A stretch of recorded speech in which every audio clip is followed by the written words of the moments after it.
na dapat nyong makilala. Ihahatid yan dito sa Power and Play. Pagod na, Power and Play na. Pagod na, Power and Play. Pagod na, Power and Play na. Pagod na, Pilipinas tayo na. Sa kapwa ko Pilipino, ipagmalaki ang galing na meron tayo. Ilantad ang likas nating talento at magdala ng saya sa mundo. Sa harap ng pagsubok ay di susuko, para sa pangarap tayo'y porsigido. Magpakitang gilas na at huwag magpatalo, ipag-iwang natin ang Pilipino. Yan ang Pinoy. Mula noon at hanggang ngayon, talento natin ang bida. Mula sa simpleng bakuran hanggang entablado natin ipakita. May pagsubok man ng Pinoy, pinalalakas ng saya. San man tayo sa pulo, Chumbeshi, Baylakay, Amiga. Sama-samang pakita ang galing natin katropa. Sa kapwa ko Pilipino.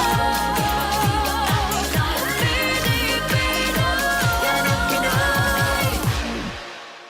Pagod na, Power and Play na.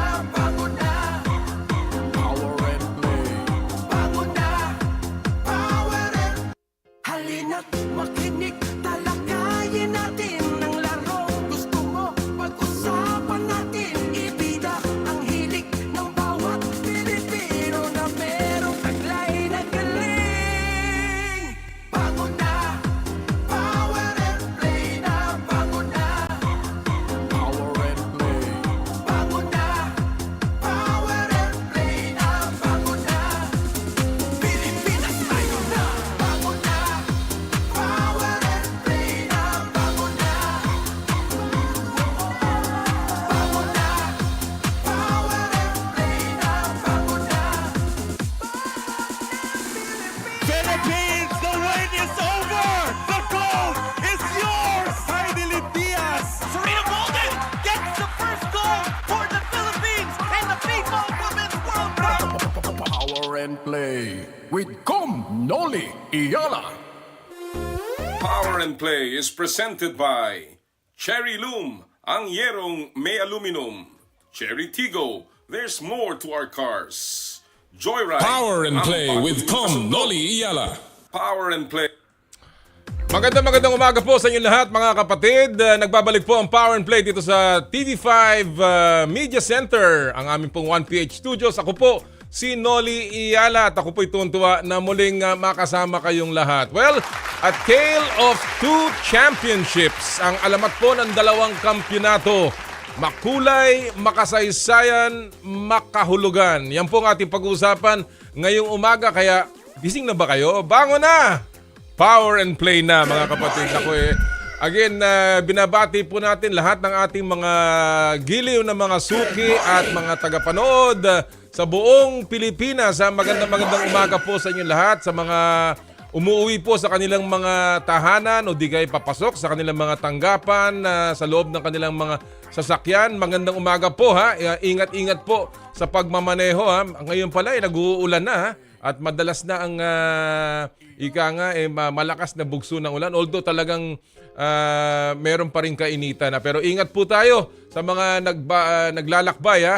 At nakikinig po sa atin sa Radyo 5 92.3 True FM. Ganon din po, of course, sa lahat ng mga misis, mga senior citizens, mga mahihilig sa sports ha. Na mga hari ng tahanan.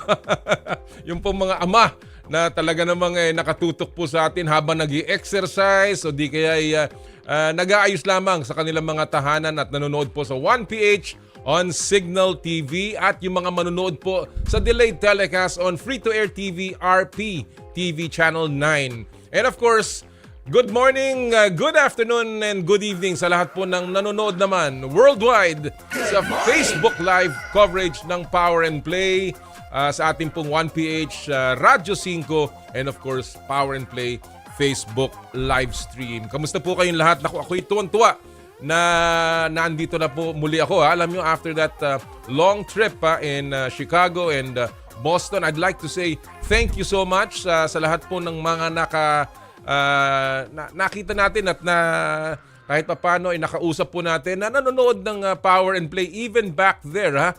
Meron po tayong nakasabay sa eroplano, isa pong executive ng Mondenisin na sabi niya ay talagang nakatutok siya ever since. Of course, sa Power and Play, marami pong salamat. And of course, yung Uber driver na Pinoy na aking pong nasakyan sa Chicago. Naku tuwang-tuwa siya. At nalaman niya meron palang programa about sports and he was very happy. And again, thank you to all the Filipinos in Boston and of course in Chicago. Talking about Boston, makasaysayan po ang naging laro. Parang kailan lang, nung nandun tayo sa TD Garden mismo sa kalsada, doon po sa Causeway Boulevard, harapan po yan ng TD Garden, kung saan naranasan po natin, natanaw po natin ang init at ang passion ng mga Celtics fans.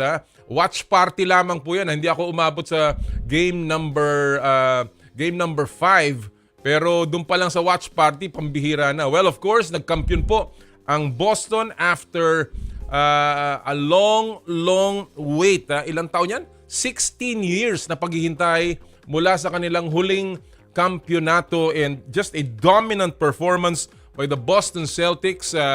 Kaya po sila ay hinirang muli na kampyon ng NBA. And talking about dominance, ito po ito ay narinig natin, nabasa po natin at napag-aralan natin. Pambihira naman talaga naging season ng Boston Celtics ngayon pong NBA season na ito, itong nakalipas na season. Can you imagine mga kapatid, sila po ay nagkaroon ng 20-point lead in 50 of 101 games sa entire season ng NBA. 20-point lead in half of your games during the season. That is amazing. Ito pa, ang kanila pong point differential sa kanilang mga kalaban, yung pong lamang nila average. Sa regular season, plus 11 po sila Sa playoffs, plus 8 points. Ang kanila pong average, 10.7 points ang lamang nila sa kanila pong kalaban. Ganun po kadominante yung Boston Celtics and that is the 5th best in the NBA, in NBA history. Ganun po kagaling yung Celtics. Ito pa, they had the most 50-point, 40-point, 30-point, and 20-point leads sa kasaysayan po ng NBA. Tinambakan nila ang kanilang mga kalaban. Parang inararo, kumbaga, at wala pong nakapalag. At ito pa, sila po ay nagkaroon po ng, or they're the 14th team to win 80 games total. Ang kanila pong win percentage is 79% winning percentage. Only the 1986 Boston team na considered by many as perhaps the greatest team of all time, ang mas mataas ang winning percentage kesa po dito sa naging kampiyon na Boston Celtics ngayong taon na ito. Kasama po si Jason Tatum of course and the MVP ng final si Jaylen Brown. Amazing season. Yung pong kanilang Death 6. Hindi po 5 lamang, 6 po yung talaga namang kumamada sa kanila.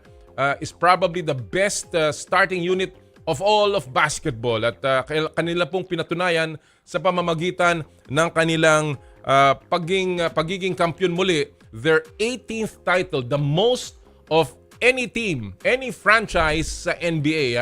Binasag po nila yung kanilang tie with the Los Angeles Lakers. Well, alam niyo po, dito naman sa ating bayan, nagkampiyon din po ang Meralco Bolts. Pambihira din ang pangyayaring yan. Of course, what a tremendous series. But more importantly, what an impactful championship para po sa Meralco Bolts. Kauna-unahan pong kampyonato ng Meralco sa PBA at ito po ang kanilang unang championship since their Mika days back in the early 70s. And of course, congratulations have to go to buong kupunan pong lahat po ng tumatao at namamahala po sa Meralco Bolts sa pasisimula po of course ng kanila pong bossing mismo, si Chairman and Boss MVP. Congratulations Boss MVP for a championship Nag-message nga ako sa kanya at sumagot siya, "It's a long wait," sabi niya sa akin. Nakakatuwa, and I'm sure he's very excited, and again, we're very happy for the Bolts sa kanila pong pagkapanalo. 4-2 laban sa powerhouse na San Miguel Beermen after a 14-year wait. And when you look at these two teams, yung pong Boston at saka Meralco, kung inyo pong ipaghahambing, nakakakilabot ang kanilang similarities. Pakinggan nyo po to. Ang Boston po nag-intay ng 16 na taon para mapanalunan ng kanilang unang title since 2008.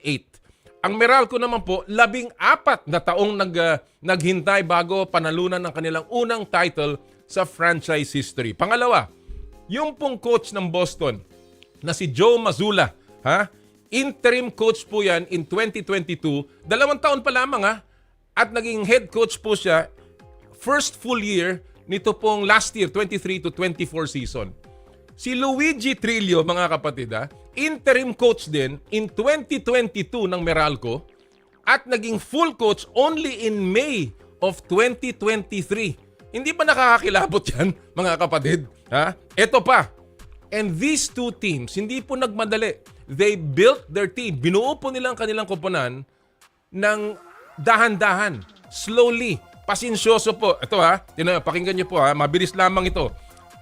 Ang Boston po, nagsimula ang kanilang rebuild back in 2013 kung saan itinrade nila si Kevin Garnett at saka si Paul Pierce for picks mula sa Brooklyn na nagbunga po kay Jaylen Brown at kay Jason Tatum. Nakuha po nila si Horford sa trade kay Kemba Walker. Nakuha po nila si Derek White in a trade for Langford. Nakuha po nila si Kristaps Porzingis when they traded Marcus Smart. At nakuha po nila si Drew Holiday nang itinrade nila si Malcolm Brogdon at si Grant Williams.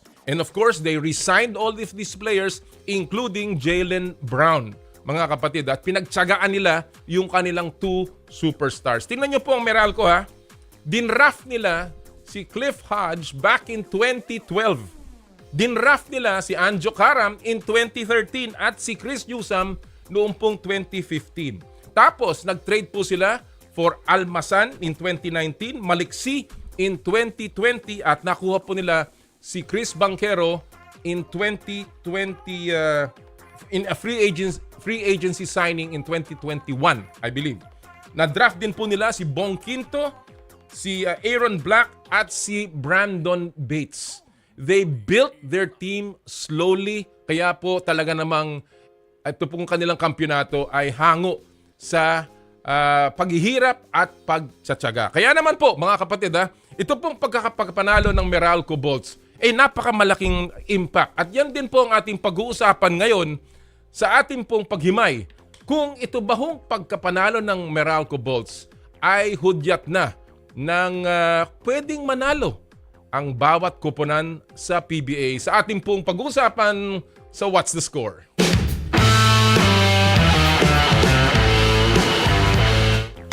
At para po makasama natin sa What's the Score ngayong umaga pong ito, kasama po natin ngayon ang kahuli-hulihang coach ng nagkampiyon ng isang independent team, si Coach Yeng Giao, at ang veteranong sports analyst, si Dominic Uy. Good morning, Coach Yeng. And Dominic, thank you for joining us today. Morning, Com. Morning, Coach Yeng. Good to be here. Thank you, Dominic. Coach Yeng, naririnig mo ba kami? Coach, mukhang naka-off pa si Coach Yeng. Checkin nga natin yung kanyang signal. But anyway, Dominic, thank you for joining us.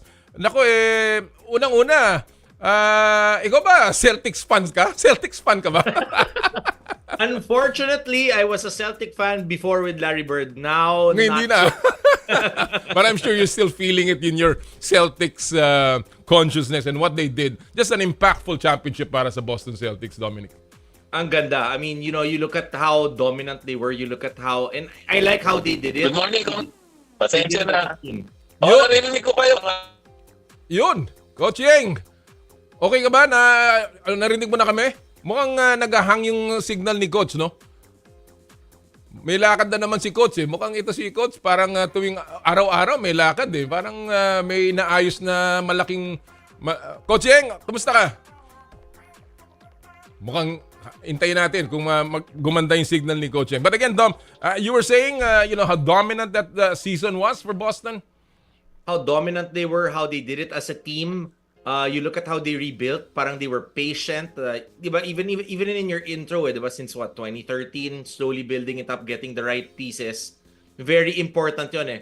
It's not, I like how they didn't do it na parang, we have a super team, let's put all of the best players together, parang shortcut, and then win a championship. It's something that they worked for, something that you could see na parang the preparation, how they put the pieces together. It's something that's very, for me, something that a lot of teams can look at and pattern their championship dreams too. Tama yan, tama. Talaga namang pasyensyosong ginawa yan ng Boston. Hey, okay, nakuha na po natin si Coach Yeng. Coach, kumusta ka? Mukhang may lakad ka na naman, Coach. Parang formang-forma. Ito nagbihis ako para at least makita naman yung team natin, no? Yan. Para sayang naman na ini-interview mo ko yung mga million na mga fans mo, makikita tayo na identified tayo. Coach, alam ko, bago kita tanungin tungkol dito sa Meralco. Weekends, nasaan ka? Ito, papunta akong probinsya. Last time na in-interview mo ko, papunta rin akong probinsya. So I try to visit some friends and family every time I have time eh. Nakakatuwa. Iba talaga 'ti si Coach eh. Pag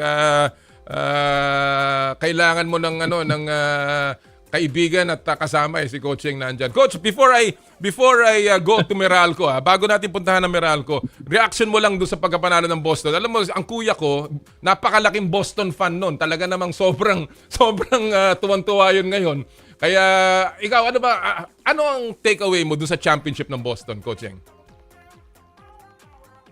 Nabanggit mo nga, historic, no? Tsaka, ang maganda ron sa Boston, yung 5-6 na players nila, halos pare-pareho yung contribution. Of course, alam natin, angat ng bagya si Jaylen Brown, si Jason Tatum, pero more or less hindi sila nag-rely sa isa o dalawang key players nila. Kaya ako, yun ang gusto ko yung naka-design yung team to spread the responsibilities, to spread yung scoring burden. Kaya natutuwa ako, no? Pero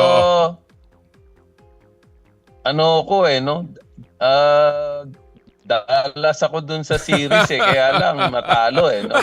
Dahil gusto ko ring manalo na si Luka Gusto ko manalo na si Luka ng championship niya. Well, so ganun pa rin. I'm still happy because nung araw pa Boston fan naman talaga ako. Oo. Well, alam mo, sabi nga nila, Luka will have his time dahil napakagaling na player.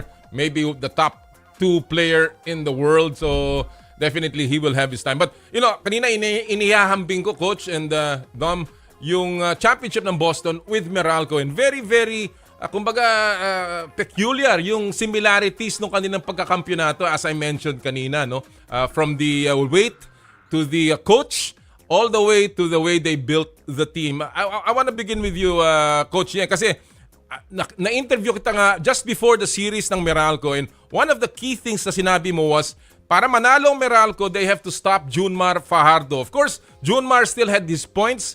Gumawa pa rin siya ng puntos niya. He had a monster game in game number 5, 38-18.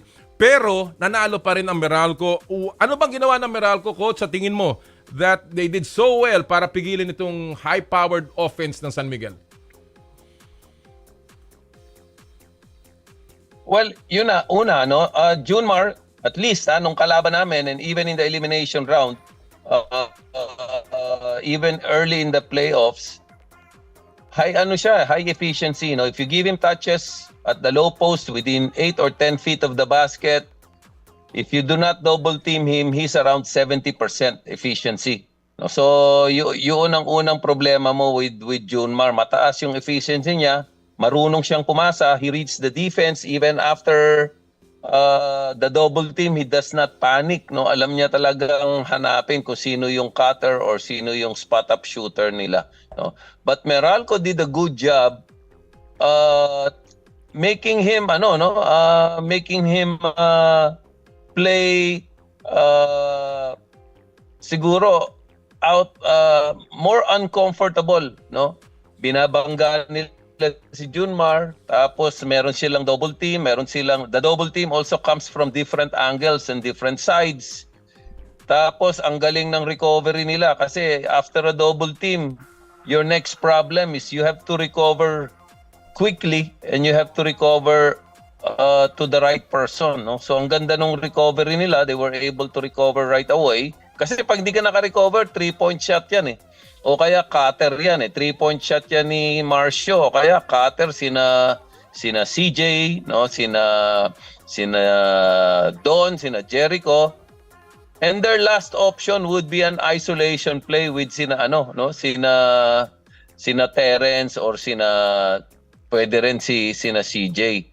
And Meralco was able to really capitalize on defense to be able to keep the series a low-scoring series, especially for a powerhouse team like San Miguel, and it worked to their advantage. Alam mo, maganda yung binanggit mong yan, Coach Yang, na low scoring series, defense obviously a premium para sa Meralco. Dom, 4 times a bridesmaid, never the bride. Finally, a championship para sa Meralco Bulls. Anong nakita mong diferensya sa Meralco this time around in the playoffs that maybe was missing during their first 4 trips to the finals? Ako, I was very, very surprised the poise and the composure that they showed. No? If you look at them all throughout the series, whether they were up, whether they were down, yung di sila nagpanic.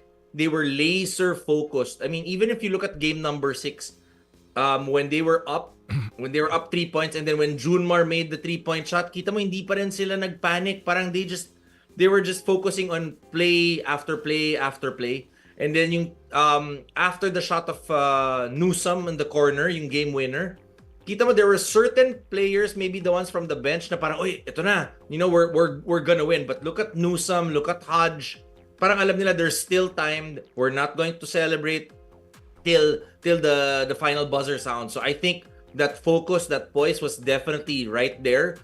And ako, I think I can identify yung 4 times a bridesmaid kasi nung college ako ganun din eh. 4 times yun, 4 straight. Oh. And then lastly nung final, and I feel that's the difference. Parang you take control of your destiny. Hindi ka na, 'di ba? Sometimes it's highly emotional. You complain to the referees, you can blame other people. Sila wala. They were really just focused on, you know what? If we're gonna win this, we gotta play well, we gotta communicate. They were communicating with each other on the floor. Kita mo yung focus, ibang klase. And I think that was very different. And you could see they were like a surgeon. Parang yung mga matchups, they would really be able to look at, okay, you know what? Ito ang attacking point natin. If let's say Terence is inside, they're gonna attack Terence. If another person, if it's Marcio and then whoever, depende kung sino ang bumabantay kay Marcio, they will attack that. So very, very organized and very well executed. Coach Yang, you mentioned in the last time na nandito ka, sabi mo nga na maganda yung seryeng San Miguel versus Ginebra, but you feel that itong serye ng San Miguel kontra Meralco is even better for the PBA. Of course, alam natin that the All-Filipino Conference, the Philippine Cup, has been dominated by San Miguel. 8 straight PBA finals sa Philippine Cup. But this was a win that obviously resonated with so many people para sa Meralco. Ano yung impact nito, Coach Yang, sa tingin mo, para sa ating liga? Magandang punto yan. Pag-usapan nga natin yan nung na-interview mo ko. Kasi I think it's obvious naman na people are looking for variety. People are looking for parity. Madalas mo maririnig yung mga tao, ayan, yan na naman ba champion? Or sila na naman ba maglalaban? Parang hindi na hindi na surprising or wala nang element of surprise nga pag nakita mo sino naglalaban ng semis, sino naglalaban ng finals. Okay, sila na naman ba? Parang yung mga malalakas na team, granted na, no, they will make the semifinals or the finals. Kaya sa akin, yung nakarating kami, no, yung rain or shine, nakarating kami ng semifinal. Sabi ko nga, that's like a championship for us, no. Tapos yung Meralco nakarating ng finals. Nakakarating naman sila talaga ng finals pero hindi nagcha-champion. Kaya it really provided variety for this conference, at least that there's an independent team that made that semifinals, and then there is sabihin natin hindi siya independent team but a team that has not won the championship for 14 years, no, na nag-champion. Yun ang nagpapa-interest sa mga tao, no? People are looking for variety and for interesting developments para din siguro makita ng tao na there can be surprises. Pwede pa rin palang may ibang team na manalo. No, yun ang gusto natin na iparating sa mga fans. And of course, the way they did it, kagaya ng binanggit ko nga kanina, dahan-dahan, hindi naman sila yung tipong nakipag bidding war sa mga teams para makakuha ng first round pick o yung top pick. Talagang they did it patiently using their draft, signing free agents, and of course going after certain trades na sa tingin nila makakatulong sa kanilang kumpanan, including with you, Coach Yeng, of course, rain or shine, yung Ray Almasan trade, but yung Almasan trade. And Dom, I want to ask you, you doing it this way, how much of an impact is that para sa ating liga? Yung Meralco did it patiently and without having to go through raiding other teams or giving them a semblance na parang kinukuha nila yung mga draft picks ng ibang kalaban. Kasi when you're in the PBA or any professional league, it's easy to get impatient. 'Di ba? Because you're putting in a lot of effort, you're putting in a lot of money. And I think this is just a great reminder para sa lahat ng tao na pag ginawa there's other ways of winning a championship, not necessarily just putting all your resources and then and plucking the championship. And I honestly think itong rain or shine, malapit na yan, Coach. Malapit na yan. Rain or shine with a very young core, very exciting.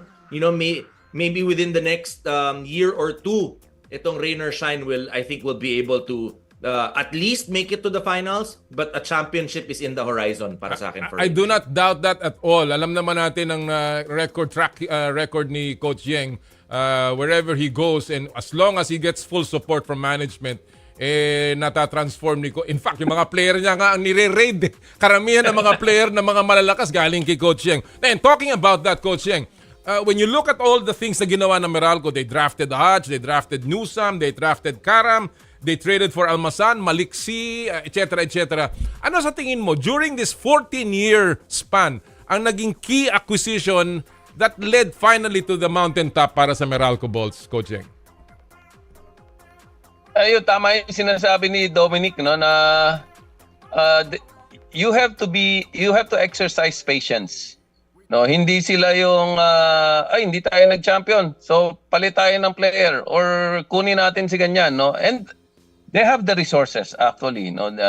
Actually they have the access also. Pag-uusapan natin yung access lang, no. Pero they were patient with their players. Pinabayaan nilang mag-mature, pinabayaan nilang ma-develop. Yung chemistry ng team nila, makikita mo solid sila, no? They have the right system. Ang laking bagay ni Coach Nenad, no? Of course, we're giving credit to Coach Luigi. Pero yung combination ni Coach Luigi tsaka ni Nenad, I think also enhanced, no, the talent of their players and developed yung kanilang chemistry and system. And that's really one way, to be in contention, no? Hindi pwede yung puro talent lang yung team mo. Kailangan talaga maayos sistema mo, kailangan maganda mga ugali ng players mo. So they were able to do that. And it's also a signal na they won one championship. Hindi malayo, makadalawa sila, makatatlo sila. Because once you have the formula, mas madali na no? Yung sinasabi ni Dominic kanina, we're trying to do that with rain or shine. Kaya believe din ako kay Dominic na ang galing niya mag-foresight, no? Sana magkatotoo dahil may may pagka-prophetic yata to si Dominic. Sana maging totoo yung para sa rain or shine, no? Magdilang Pero anghel. yun, no, naging patient sila, nagtiyaga sila, hindi sila nagpapanik. For the 4 times na mag-finals ka, tapos you keep your lineup, that's something. Kasi kung minsan, pag isa, dalawang beses hindi ka nag-champion, you break up your team eh. Tama. Pero itong Meralco, they did not break it up. Oo. Well, the main topic ng What's the Score today is about yung sinabi ni Cliff Hodge after they won na ang napatunayan daw ng Meralco is now any team can win a championship sa PBA. So I want to ask the two of you, and I'll start with you, Dom. Does this victory actually mean that na ini-imply ni Cliff na kaya na ng kahit na anong team na manalo dito sa PBA? I think if you look at the league naman, obviously Meralco's mid-tier in terms of diba? In terms of talent, in terms of players. Obviously it gives hope to the other teams. We saw it in the playoffs. Obviously itong rain or shine nga pumasok ng semifinals. But even the lower tier teams, they're competing. And if you exercise that patience, if you're able to put in the proper pieces, yun talagang importante. Yes, it's a good sign. I would like to say that maybe not all 12 can win a championship as of the moment, but it's going there. Yun yung maganda. And again, you just have to continue. Ano ba yung nangyayari ngayon? How is which players are in which teams, they're able to build that chemistry. They don't necessarily have to be the most talented individually, but as a team that they're really strong. Coaching, is parity near? Malapit na ba ang pagkakapantay-pantay sa PBA with hudyat ito ng yung pagkapanalo ng Meralco? What do you think? Well, this is certainly a step in the right direction. No, although hindi pa rin natin masasabi dahil of course Meralco is still not an independent team, no? Yes. Ang tingin ko mas mahirap pa rin talaga for a team like Rain or Shine, mas mahirap pa rin for a team like Converge or a team like Phoenix to win a championship. No? Meralco andun pa rin, step towards the right direction, sabi ko nga. But hindi lang kasi dapat Meralco ang lumalakas no? Dapat lumalakas din si Northport dapat lumalakas din si Terra Firma, dapat lumalakas din si Blackwater, no? Dapat sabay-sabay na lumalakas yung team to give the league more variety. But Meralco winning a championship is certainly a step towards the right direction. Rain or Shine getting into the semifinals, that's a step in the right direction. Ang problema ito, no? Yung mga malalakas na team na dati, sandali, parang nawawala na tayo sa eksena. Now they will try to make their moves kasi kami sa independent teams, we take one step, no, and that one step might be a major move going towards the direction of winning a championship. Pero yung one step namin sa 2 linggo, 3 linggo, pag kumilos naman sila major teams, ubus kami, no? Yung one step namin, parang nami-minimize, no? With a step that's being taken by the elite teams, or tawagin na natin mga elite teams yung mga yan, no? Yeah. So I think andun pa rin. It's still apply the rules evenly, no? Create an even playing field. Siguro ang isang ano pa rin is ang isang kailangan pa rin nating i-improve is how do you give the fans the competition that they deserve. Tama. Kasi isang criticism din sa atin diyan is sandali, bakit the crowd is thinning, no? Our live crowd is thinning. Right. And at the same time, may mga ibang liga that are trying to compete with us not just on the local side but even on the international side. No, yung mga star players natin, they will be attracted to play overseas, and during the best years of their career, Nawawala. naglalaro sila sa ibang bansa. Pag medyo nalalaos na sila or medyo bumaba na yung game nila tsaka sila magpupunta sa PBA, hindi natin nakita, no, yung peak ng laro nila, no? So I think by making the league more competitive, maybe by making adjustments to our rules, no, baka hindi na attractive yung salary cap natin. Tama. Oo. Para dun sa mga sumusunod sa salary cap, no, kasi yung competition natin overseas na, di ba? So sa akin yun lang reality kasi na if we can't follow the rules, maybe we need to change the rules to something, to rules that we can follow. Oo. We have to adapt to the international competitions or even the local competitions. And the product, which is the game itself, we have to improve the product by making it more competitive and even.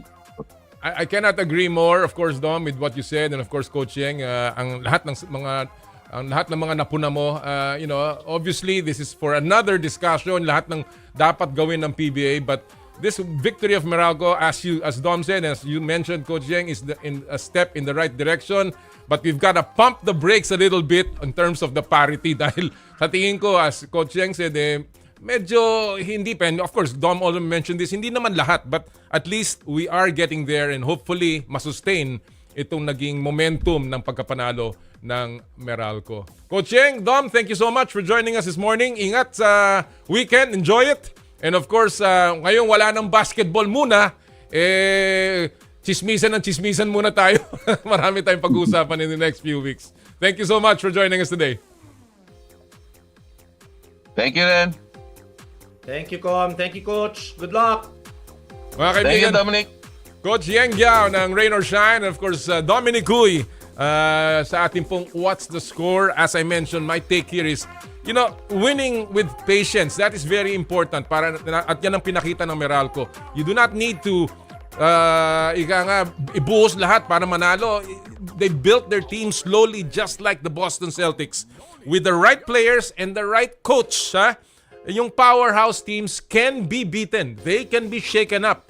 But to sustain that, that's another matter. Kagaya na sinabi ni Coach Yeng Giao, minsan, eto na, gagalaw na naman itong mga elite teams, at ibabaguhin na naman ang landscape. Sana wag. At ang PBA, ang mahalaga dyan, they've got to make sure that they police the ranks properly para itong gains ng mga second-tier teams ay patuloy at hindi na tatabunan ng mga galaw ng powerhouse teams. But again, pump the brakes. Parity is not yet here. Hindi pa po pantay-pantay. Hindi pa rin pwedeng manalo lahat ng team. But at least they are in the right direction. Alright, bago po tayo mag-break, isa muna pong paalala mula sa ating mga kaibigan sa Smart. Puso Pilipinas is a movement to celebrate the Filipino athlete powered by Smart. Follow them on Facebook, Instagram, Twitter, and YouTube. Get a chance to win exclusive Puso Pilipinas merch by sharing their Facebook page in your social media accounts with hashtag Puso Pilipinas.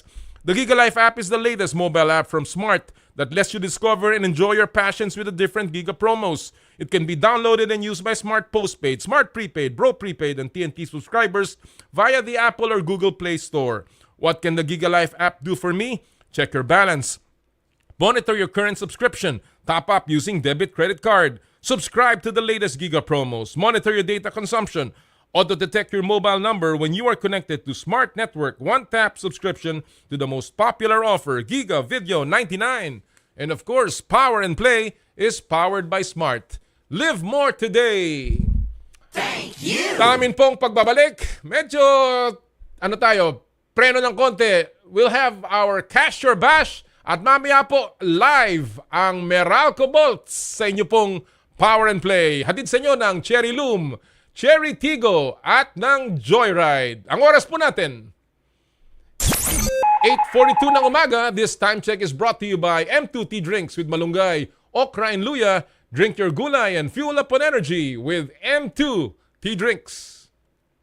Ang programang inaabangan, mga paborito mong paligsahan, impormasyon dito ay malalaman, halina't ating tunghayan.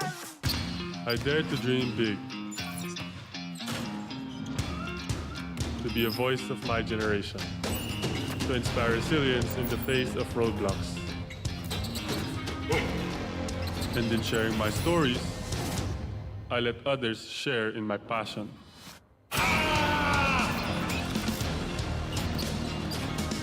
Follow Kai's stories on Twitter and share yours. With Smart Double Giga Stories. Share 2 times the passion with 2 gigabytes for Twitter and more. Guaranteed every day. Plus data for all sites. Simple, smart ako.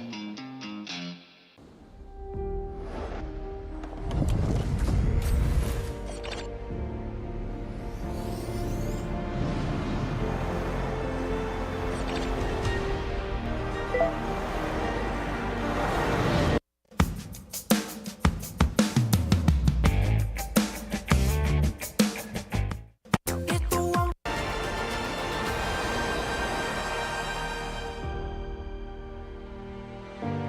Sharing. Ito ang programang inaabangan, mga paborito mong paligsahan, impormasyon dito ay malalaman, Radyo 5 True FM. Pinarangalan sa 18th UP Broadsock Gantinan Awards 2024 bilang Most Development-Oriented FM Radio Station. Mukhang kailangan ko na naman palitan ng bubong ko, pare. Mag-iisang taong pa lang yan. May tulo na kagad. Ay, bossing! Baka naman kasi hindi matibay yung ginamit nyo. Dapat ang gamitin mo ay Cherry Loom, ang yerong aluminum. Basta yero, Cherry Loom. Tibay protektado sa pangmatagalang yero. Fuji Denso believes that appliances are long-term investments, so it is very important to choose wisely. And what could be a wiser choice than using reliable, durable, and energy-saving appliances from Fuji Denso? Just like families and companies trusting Fuji Denso, you will see the difference when you upgrade your usual appliances to Fuji Denso HD inverter appliances. Fuji Denso, quality above all. Upgrade your home, upgrade your business with Fuji Denso. Quality above all. Mukhang kailangan ko na naman palitan ng bubong ko, pare. Mag-iisang taong pa lang yan. May tulo na kagad. Ay, bossing! Baka naman kasi hindi matibay yung ginamit nyo. Dapat ang gamitin mo ay Cherry Loom, ang yerong aluminum. Basta yero, Cherry Loom. Tibay protektado sa pangmatagalang yero. Hindi pa tapos ang June kaya hindi pa tapos ang pagdiriwang para sa ating mga mahal na ama. Kaya makiselebrate na sa Radyo 5 True FM Kalye 5 Bida ka Super Tatay sa Alabang Elementary School Gymnasium, Barangay Alabang, Muntinlupa City. Radyo 5 True FM Kalye 5 Bida ka Super Tatay. June 22, 2024, Sabado, alas 6 ng umaga hanggang alas 12 ng tanghali. Makibanding kay tatay kasama ang buong barangay. Mag-zumba, mag-videoke, magpa-manicure pedicure, libreng haircut pa. Sinong hinihintay mo? Pagupit ka na! Siyempre, deserve rin ni tatay ang libreng masahe. Bibingko na ba si tatay? Abay, magbingko at manalo sa pag-games at raffle. Talaga namang ang saya-saya. Radyo 5, True FM, Kalye 5. Bida ka, Super Tatay! Hatid sa inyo ng Rhea Generics, Bingo Plus at Arena Plus sa pakikipagtulungan ng Barangay Alabang. Natagpuan mo na ba ang totoo sa'yo? 92.3 Radyo 5 True FM. Dito tayo sa totoo. Power and Play with Com Noli Iyala. Power and Play with Com Noli Iyala.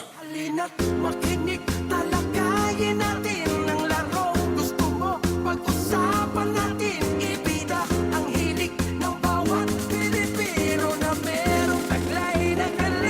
Naimbag, mga bigat kada kayo amin sa lahat po ng ating mga kaibigan sa San Esteban, Ilocos Sur, and of course sa Baguio City. Kamusta po kayong lahat? Lalong-lalo na din sa ating mga kamag-anak at kaibigan dyan po sa Tanawan sa Batangas. Oy, at tuloy-tuloy po ang pamimigay ng Joyride Super App na mga papremyo po dito sa Power and Play. Of course, ang top-up promo po nila ay patuloy po na namimigay ng 1,000 pesos JR Pay Wallet Credits sa mga maswerte na mga suki po ng Joyride. Napakadali lamang para manalo. Download the latest version of the Joyride Super App.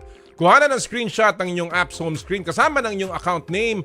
And then ipadala nyo po yung screenshot sa Power and Play FB page via private message. Sama nyo po ang inyong buong pangalan at registered mobile number. At kami po ipipili ng 5 mananalo ng 1,000 pesos JR Pay Wallet Credits para magamit nyo po sa Joyride Delivery, MC Taxi ng Joyride, Joyride Taxi Cab, Joyride Car at ng Joyride Super Taxi. Hindi pa dyan po nagtatapos ha. Namimigay din pa rin po tayo ng Aqua Flask, ha? Yung limited edition Joyride Aqua Flask. Again, simple lamang, download the Joyride Super App, mag-book po ng MC Taxi, ng car or taxi cab at kumuha ng isang fun photo with your Joyride driver, ha? At ipadala nyo po itong yung creative pic sa amin pong FB page via PM at samahan nyo po ng hashtag of the week. At ang ngayong linggo pong ito, ang ating hashtag of the week ay hashtag JoyrideFun.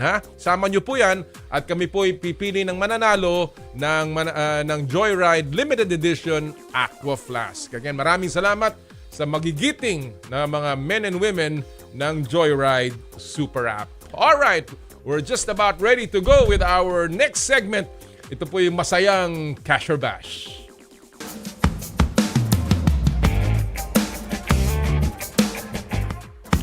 At ang Cash or Bash ay hatid sa inyo ng Cherry Tigo. There's more to our cars. Dito po sa segment ito, magpapakita tayo ng mga nakakatuwang mga soundbites, video at even mga quotes na nakakatulan ng ating mga bisita kung cash, kung sila po isang ayon dyan, o di kaya bash kung wala pong seal of approval nila. At ang ating mga kasama ngayon, mga suki po natin mula sa Malaya Business Insight, si Michael Hugado, at sa Dugout Philippines, si Ivan Saldejano. Magandang umaga, Michael and Ivan. Thank you for joining us today. Oy, nakamute ka ba, Michael? Baka nakamute ka. Hindi yata, hindi pa. Hindi pa natin marinig si Michael. Ivan, can you hear us? Yes, I can hear you for now. Good morning here from Bontoc. So, hopefully, mag-moist yung signal dito. Nasaan ka? Sa Bondok? Bontoc, yeah. Because I'm here for the Southeast Asian Trail Running Cup. Day 2 na, so ayun. Wow, So, I'm Bontoc, happy Benguet. to- Ang layo niyan. Gaano kalayo yung biyahe mong yan, Ivan? Almost 400 kilometers from Manila. Wow, ingat kayo dyan, ha? Michael, can you hear us? Okay, thank you. Medyo mahina yung audio ni Michael, no? Hindi pa natin masyado makuha. Mike? Hello ko, Yan! po. Good morning. Yan. Can you hear me po? Yes, nakuha na natin. Thank you. Thank you for joining us, Michael, ngayong araw na to. Well, you know, before anything else, of course, alam naman natin na may mga developments all around basketball. Ngayon, natapos na ang mga laro. At least the meaningful games. And of course, ang pinag-uusapan na ngayon ay yung PBA draft, yung Gilas, and of course, the NBA free agency as well as the coming NBA draft. Let me first ask you, nagkaroon ng balita recently na si JJ Redick ay na-hire na ng Los Angeles Lakers as their new head coach. Your take on that, Michael?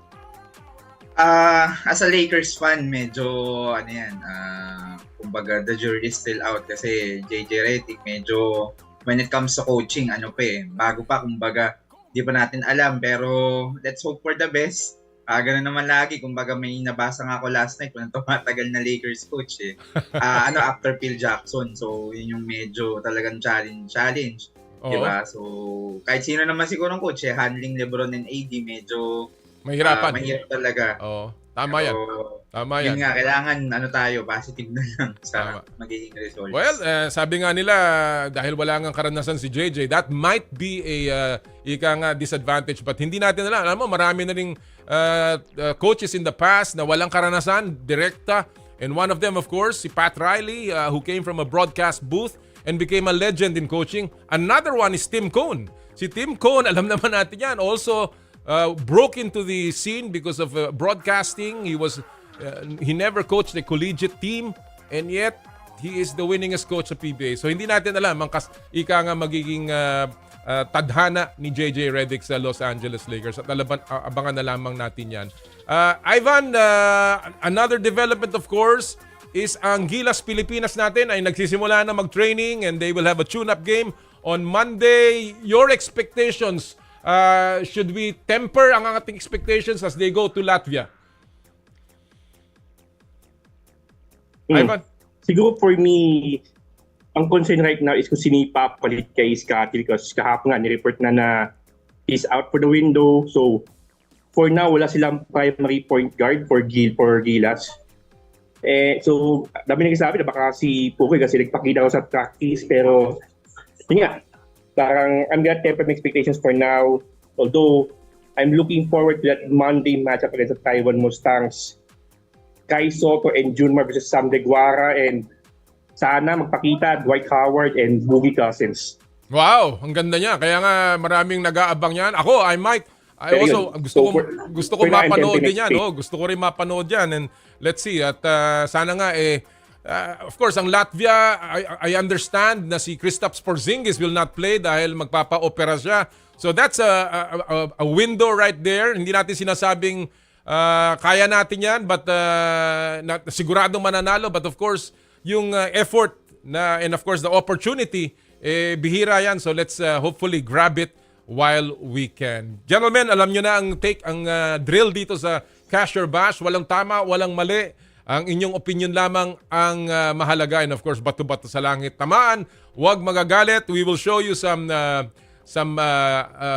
clips or some memes na inyong bibigyan ng inyong seal of approval kung cash at thumbs down kung bash. Are you ready? Magsimula tayo sa una nating topic ngayong araw na ito tungkol sa championship ng Boston Celtics. Nakuha na sa wakas ni na Jason Tatum at Jaylen Brown ang kanilang pinakaunang title sa Boston Celtics matapos talunin ng Dallas Mavericks sa lopsided na NBA Finals this week. Pero may mga nagsasabing kasama na rin si American sports personality Nick Wright na hindi magiging dynasty. One and done daw lamang ang Boston Celtics. Cash or bash? I'll begin with you, Michael. Go! For me, cash itong sinabi ni itong American sports personality. Kasi kung mapapansin natin in the past few years, walang nakakaulit na NBA champion. Parang Lakers in the bubble, Bucks, tapos Warriors, tapos last year Nuggets before itong Celtics. Although ang argument kasi dito is malakas sa Celtics ibang klaseng pinakita nila, nakita naman natin. Parang sabi nga no easy path to the title. Talagang ang ganda ng pinakita nila. Pero kung titignan mo rin yung mga nakarang mga dynasties, in-explain niya dito sa video, yung Bulls, yung Celtics ni Bill Russell, yung Lakers ni Kobe tsaka ni Shaq, yung Pistons ng 2003 to 2007.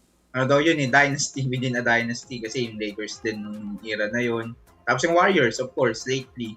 Parang ang hirap nowadays sa NBA, napaka-competitive. Ang hirap nung maging tayo or makagawa ng dynasty, lalo pa, 'di ba? Marami diyan teams na yung Denver for sure babawi yan next season, yung Minnesota ganda rin ang pinakita, yung OKC isa din yan.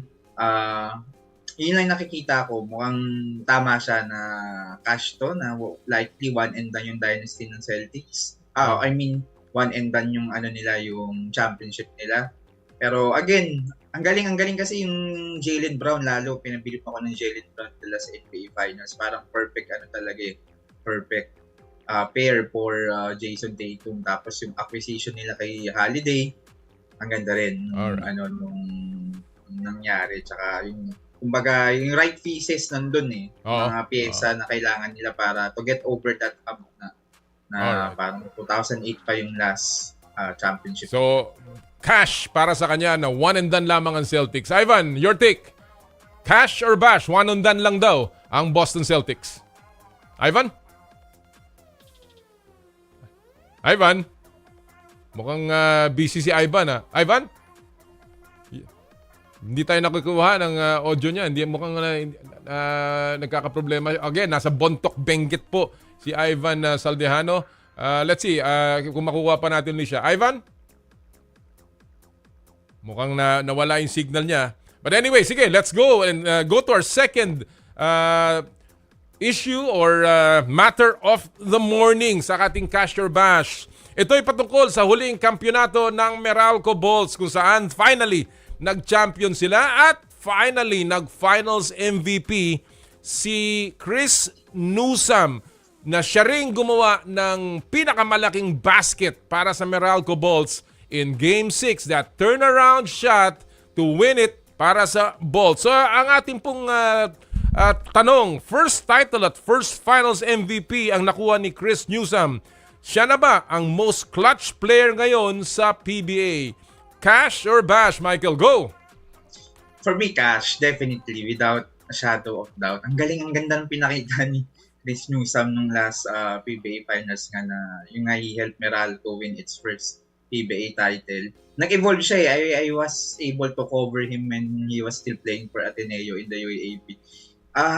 Parang dati, slasher type, dunker, ganun yung laro niya nung college. So, sa PBA, he really developed an outside shot, yung jump shot, yung jumper, yung perimeter, tapos yung tres pa niya, na-develop niya. Tapos yung depensa, of course, in the PBA naman, kailangan two-way player ka talaga. Kaya rin siya gustong-gusto ni Coach Tim sa Gilas. Kasi wala ka nang hahanapin eh. Magaling sa opensa, magaling din sa depensa, galing din pumasa. Tapos yung clutch nga, your question nyo po kung is yung most clutch player. Yes, definitely. Kasi pinatunayan nyo naman na nung nakatry si Junmar, sabi ng Meralco players, parang bumagsak yung mga balikat nila eh. Parang dagger na yon, could have been the dagger talaga ng series. And who knows, di ba, kung after ng try si Junmar, hindi nabawi ni Newsome, hindi natin alam kung anong mangyayari. Baka may Game 7. And yun nga, yung possibilities are endless pagdating ng Game 7. Pero pinatanayan ni Newsome talaga na kumbaga amin tong championship na kukunin namin to and I'll be the most clutch player in this finals na pinatanayan niya. Diba? Ang ganda, parang movie, picture perfect yung tira, yung jump shot. Diba? Tapos, at saka yung hindi siya elevation. nag-celebrate agad. Yes po. Hindi siya nag-celebrate after he made the shot. May oras pa na natitira. So, definitely, it's cash for me. Alright. Ivan, can you hear us now? Yes, yun. I'm sorry, medyo na kanina. Medyo nawala yung una. But okay lang, let's go to our second one. Ito, sinasabi ko nga, Chris Newsome, siya na ba ang most clutch PBA player after that pambihirang shot that won them the championship? Cash or bash, Ivan, go! At least for the past 10 years, like past 2 or 3 years, I say yes, it's a cash. Kasi nga, he proved na he'll be reliable down the stretch. Kahit na he only had 2 points in the first half, he finished with 13 in the second half, so that's a total of 15, including that championship clinching shot. And like I mentioned kanina, wala si Scotty, so I expect na mas malaki magiging role ni Newsome sa Gilas. And I really like the last take, kasi usapan namin ni Jukes, yung tira ni June sa huli, then yung championship ni clincher with Newsome. Pang with this, mas maasahan, we need that clutch moment na hindi lang basta umaasa kay Brownie sa in clutch moments ang Gilas na we need that Newsome, we need Junmar to show up in crunch time para maadali tayo ng isang panalo sa OQT. So this is a good boost na Newsome won it in the clutch, and of course we can't discredit Junmar's surprise day. So yun. So I expect Newsome, Junmar to back up Brownlee in crunch time for Gilas. Wow. Well, it will be nice to see them together in our team. But of course, in this particular matter, talaga naman nakita natin ang pambihirang galing ni Chris Newsome. he has developed under of Coach Nenad, of course, and Coach Luigi. Alam mo, pinakamahalaga talaga sa player yung kumpiyansa, yung confidence at yung pagtitiwala, yung trust. And definitely, dahil naibigay sa kanya yan, you saw his demeanor. Sabi nga ni Michael, he was never, kumbaga, hindi siya nababahala doon sa nangyari sa kanila, and he just made that shot, elevating as high as he can to give them the championship. And obviously, when you talk about clutch baskets in clutch moments, that was perhaps one of the biggest ever sa PBA history. And saludo, cash na cash, kay Chris Newsome being maybe the most clutch PBA player today. All right, let's go to our third and final COB issue ngayong umaga. Well, ito po ay tungkol sa parating na Paris Olympics, kung saan sa Olympic basketball naglabas na ang Canada ng kanilang training camp roster sa Paris. At pag binasa mo yung lineup na yan, yung mga players na kasama sa kanilang training camp roster, it is almost star-studded. Kasama dyan si NBA MVP runner-up Shea Gilgeous-Alexander, NBA champions Andrew Wiggins at Jamal Murray, at emotional leader na si Dillon Brooks. Podium contender ba ang Canada sa kanilang lineup? Cash or bash? I'll begin with you, Ivan. Go! I'm gonna say they're gonna make a top 3. So yun, yes, the cash for me. In fact, I have USA versus Canada for the gold kung malaglag ang France. Wow! And yes, I think you haven't mentioned Zach Edey yet. Kasi he's now projected to be a mid-first round pick. So I'm going to expect a lot from Zach Edey as well. Wow! That's a big take dahil alam natin na nandiyan pa rin si Jokic sa Serbia. Nandiyan pa rin ang world champion na Germany that is again coming back. So that is a big take indeed. Michael, podium contender ba ang Canada with that lineup sa Paris Olympics? Cash or bash? For me, cash to ko kasi pinatunayan din naman ng Canada in the last World Cup, diba nag-third sila, nag-bronze sila. Nanalo nila yung US. With this lineup, diba, stock yung lineup na kumbaga they have the pieces, meron silang tools, meron silang pyesa, may players sila. Ang challenge lang din, syempre, yung US team nagpalakas din with a lot of superstars din for the coming Olympics. So, pero sinabi ni Ivan, USA, Canada, we'll see. Diba? Kasi nga, syempre natin pwedeng i-discount yung Germany, tapos andun din yung Serbia. Si Jokic mukhang maglalaro for the team. Pero itong Canada, kung ang tanong is contender, podium contender, yes. Kasi maganda, tsaka grabe yung SGA. Kumbaga, World Cup na last year dito sa Manila, ang ganda ng pinakita niya. Tapos, itong sa NBA season pa. Yun nga sabi niyo nga po ko, may runner-up siya for the MVP award. So, siguro, they will go kung hanggang saan sila dadalhin ni SGA. Magandang punto yan. Kung saan pupunta si SGA, obviously, he can carry a team. Muntik niya na madalang OKC sa conference finals. But again, USA is star-studded. Talagang loaded yung team na yon. And of course, France is the home team. Andun ang crowd sa kanila. Plus, of course, the world champion, Germany. That's another matter. So it will be interesting. And of course, ang Gilas Pilipinas, malay nyo maging podium contender. but still, we're always hoping for the best sa ating koponan. Ivan and Michael, maraming salamat sa oras na binigyan niyo sa atin ngayon. Ivan, ingat ka dyan sa buntok. And of course, Michael, we continue to follow you sa iyong mga sinusulat. Maraming salamat. Thank you, Kong. Mga kaibigan, ang ating pong mga kasama sa ating pong Cash or Bash ngayong araw pong ito, si Michael Hugado and of course si Ivan Saldejano, ang mga batang-batang mga writers na dapat nyo pong sundan sa kanila pong mga takes and of course mga write-ups nila sa iba't ibang nilang mga organizations. Alright, bago po tayo mag-break, silipin muna natin ang ating mga viral videos at pop culture sa mundo ng palakasan sa Stop and Pop.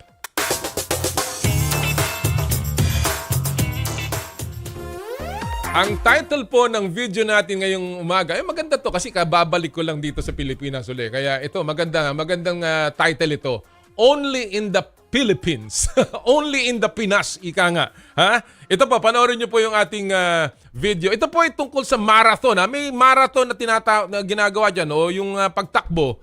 At usually, tubig ang binibigay sa mga staff na ganyan. Pero dito po sa Pilipinas, aba, hindi lang tubig ang naka-ready. Meron pang lechon baboy. Kita nyo naman yan. Kung maririnig nyo yung audio niyan, ayan ha, natutuwa yung nagbibigay na kumukuha yung mga runner ng lechon ha. Talagang kakaibang energizer yan. Mapapatakbo ka talaga at siguro may impatyo ka pa. Only in the Philippines. Ay, nako po. At sa aming pagbabalik dito po sa Power and Play, nako, abangan nyo po live ang kampyon ng PBA Philippine Cup 2024, ang Meralco Bolts. Kasama po ang kanilang Board of Governor, Attorney Bill Pamintuan, Head Coach Luigi Trillo, Team Manager Paolo Trillo, at si Cliff Hodge. Dito po sa Power and Play, atid sa inyo ng Cherry Loom, Cherry Tigo, at ng Joyride. Ang oras po natin, 9:08 ng umaga. This time check is brought to you by M2 Tea Drinks with malunggay, okra, and luya. Drink your gulay and fuel up on energy with M2 Tea Drinks. Ito ang programang inaabangan, mga paborito mong paligsahan. Impormasyon dito ay malalaman, halina't ating tunghayan. I dare to dream big. To be a voice of my generation. To inspire resilience in the face of roadblocks. And in sharing my stories, I let others share in my passion.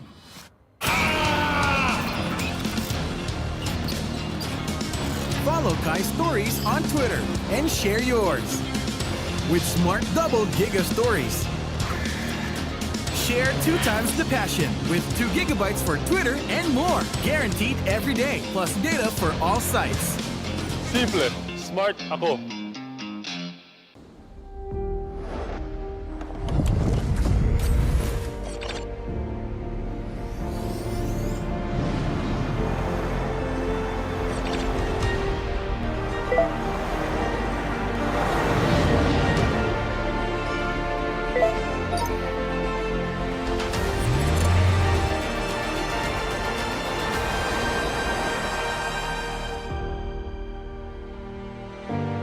Sherry.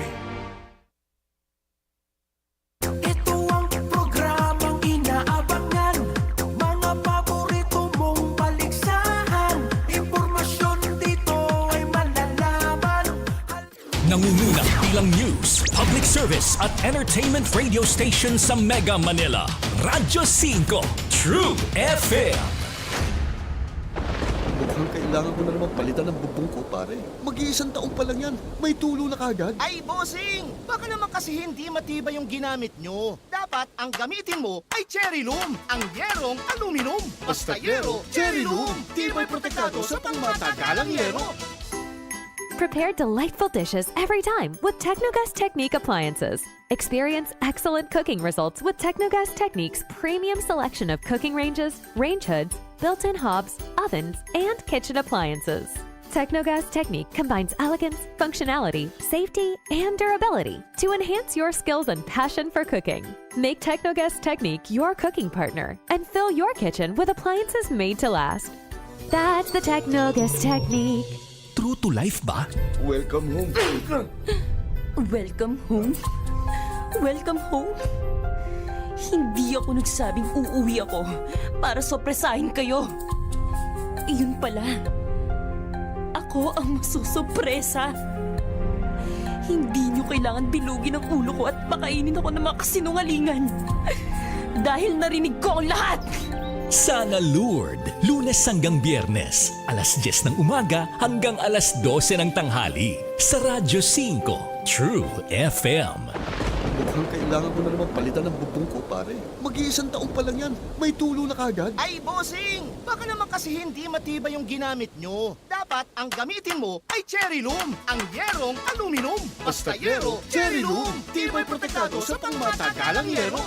Pinaniniwalaan, pinagkakatiwalaan, pinaninindigan. 92.3 Radyo 5, True FM. Dito tayo sa totoo. Power and Play with Com Noli Iyala. Konting mga tanong-tanong lang. Oh. Alright mga kapatid, nagbabalik po ang Power and Play. Again, we'd like to say, before anything else, gusto ko lang pong makiramay sa pamilya po ni Yoyong Martires. Ang nawala po nating kaibigan si Yoyong Martires. I was just with him in Cebu in March and he was full of life. Talaga pong I had a long chat with him nung isang breakfast namin during the EASL Final Four and talagang buhay na buhay. Ang dami po niya kinikwento sa akin at nakakalungkot na si former PBA legend and of course former Vice Mayor ng Pasig and of course a dear friend, Yoyong Martires ay pumanaw na po. Again, nakikiramay po ako sa buong pamilya ni Yoyong Martires sa pagkawala po ng isang icon ng Philippine basketball. Alright, bago tayo magpatuloy sa mga bisita namin, mga kapatid, nandito na sa loob ng studio, gusto ko lang po magpasalamat muna sa lahat ng mga tagapagtaguyod ng Power and Play. Thank you of course to Cherry Loom, ang yerong may aluminum. Sa ganitong pabago-bago ang panahon, mga kapatid, umuulan na po at minsan mainit. Kailangan po natin ng matibay at protektadong bubong.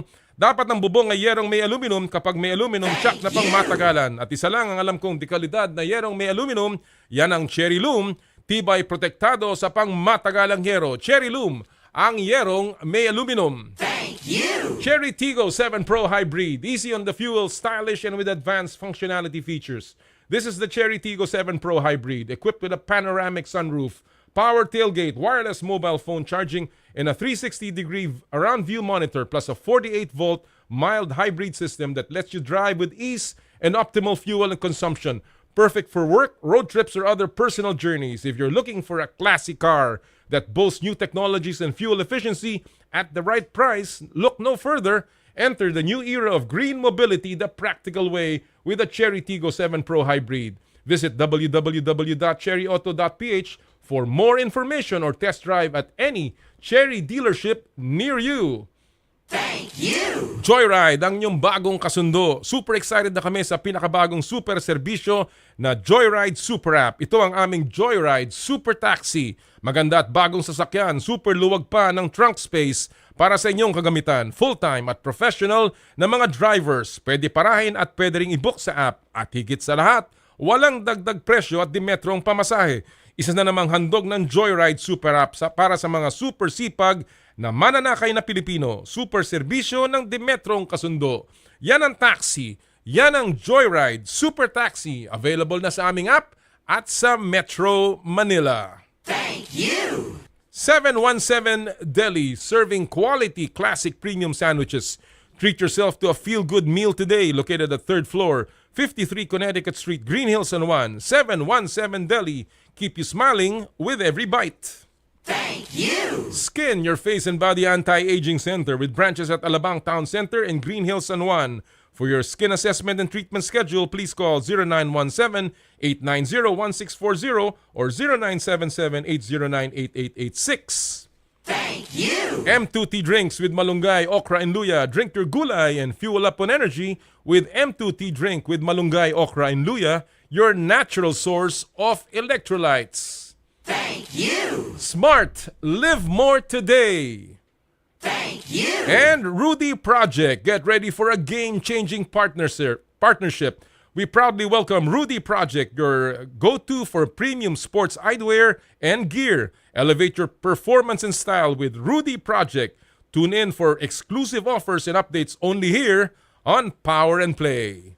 Thank you! At gusto ko rin po magpasalamat sa Akari Lighting for their continued support. Maraming salamat po sa lahat ng ating mga tagapagtaguyod. Going 7 years ang Power and Play. Naku, next week na pala, anniversary na natin ha, Mike? Nakakatuwa, 7 years ang Power and Play next week. And we are honored today as we put the spotlight sa championship na talaga namang sabi ko kanina, makulay, makasaysayan, at makahulugan. Ito po ang Meralco Bolts in the spotlight.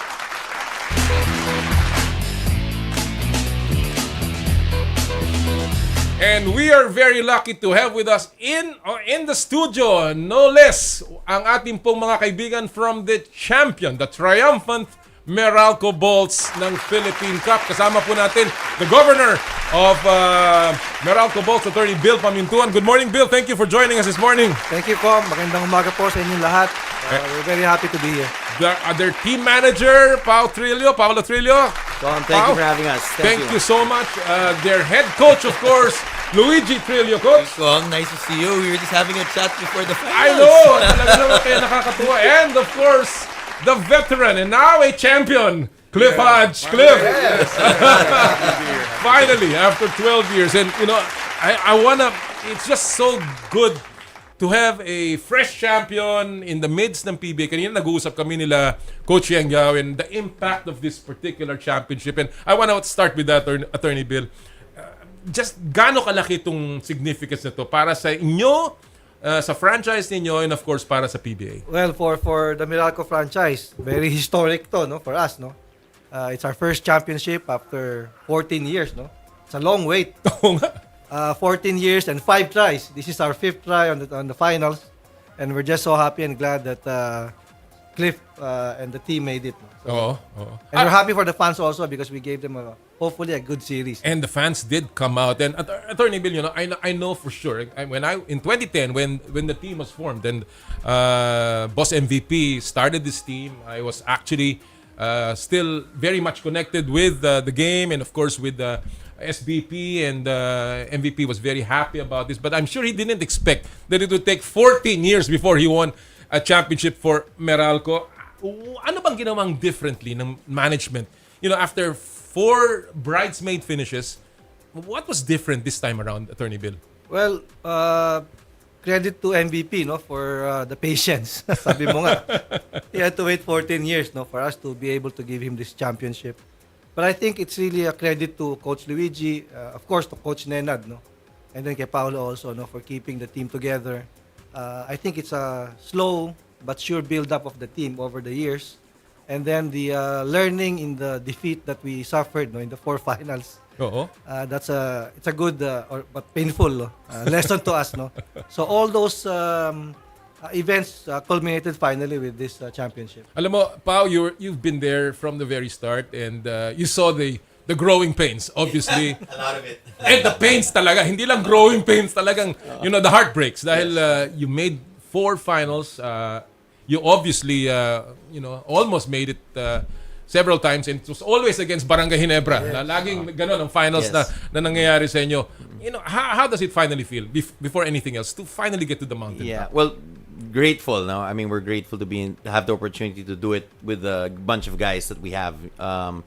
We're very happy for the guys. It was, like you said, a lot of growing pains along the way. But you know, it's more than anything, it's just being with the group of guys and doing something special together. So. Sabi nga kanina ni Coach Yeng and Dominic Uy, when I was talking to them about this, sabi niya, yung patience ninyo, you know, most of the time when teams would lose after a heartbreak, after their second finals, natalo again, shake up kagad, palitan lahat ng mga player, kuha ng bago, but you built it slowly. And I went through the you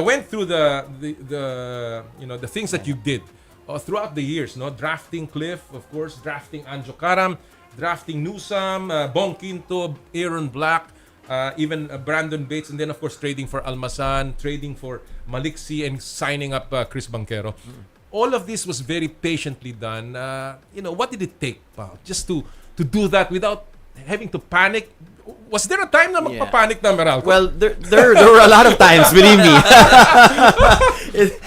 There were a lot of times. I guess, you know, year to year we had to assess the team. Of course, that was on the top of our mind also. When is the right time to break it up?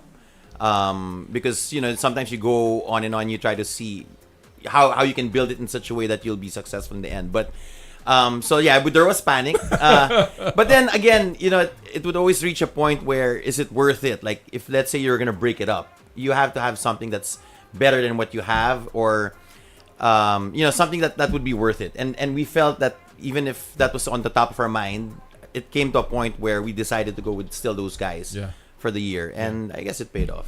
Obviously it did. Coach Luigi, congratulations. You know, you were, as you said, you were just on the show and you were oozing with confidence during the time. It's your second championship as a head coach, your first with Meralco, and of course the first for the franchise. How does this compare, these 2 championships that you've had? Well, how does this one compare to the first one? Yeah, well, both are different. You know, one was against Ginebra in the finals. That was with Alaska. This one, I think this one also is special, very special in my heart because the way it took, how long it took. You know, when we first started out with Meralco, you're right, we made 4 finals, but those were import conferences. Governor's Cup. Yeah, Most of the time, every time we went in the All-Filipino, we would always rank 11th, 10th, 12th. So those are our first years. I remember when it would be an import, we'd be able to get a good import. Management would get a good import, and then that import conference at one time with AD would be okay, or in the bigger imports. But in the All-Filipino, because we weren't that solid at the start, we would be kulelat. And then through time, like you said, we patiently built in the draft. You know, that's credit to our management, credit also to the staff. Pao was mentioning before we came in, we have 8 out of how many guys, Pao? Well, 15 in the lineup, 16 overall, but 8 natural draft picks. And he said we had 4 free agents that we had to get. Remember, we lost Dillinger and Nards Pinto. Yes. Who left, right? So Chris Ross also. Pao can talk about that. But what was special was the patience of little by little Yes. getting better. That's why this championship means so much, because this conference, you can say you're the best club in the Philippines. Yeah. This is you're the best team. Yeah. And I think I said that to these guys in game 5. Obviously, Coach Nen had started his speech, and then I was able to follow through. But I told them, guys, the one thing you remember is that this is to me, this is the most important conference, because this is the most special, because you'll be the best team in the whole league. Yeah. And they proved it, you know. But when we talked, I know before the Ginebra series we talked, I said, you know, a lot of people were showing that we have faith in our guys. And I know the body of work these guys go through off the court, how they cover for one another. You know, it manifests all over. From from Cliff. Sometimes Nu with his shoes, he shares it with guys who don't have shoes in the team. He doesn't he makes sure guys have, right? Cliff will do something. Coach Nen had said something in our victory party that's so special. He said, he's been all over the world. He's coached in Europe. You know, he's coached in Turkey, Serbia, I think Israel, Japan, China.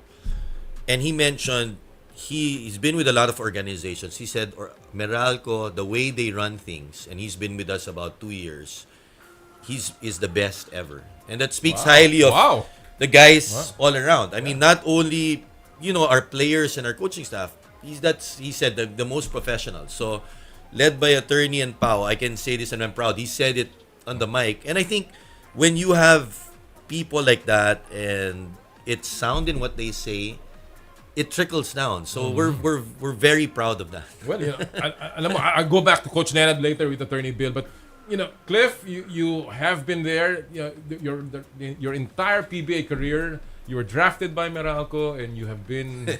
Meralco has been home to you.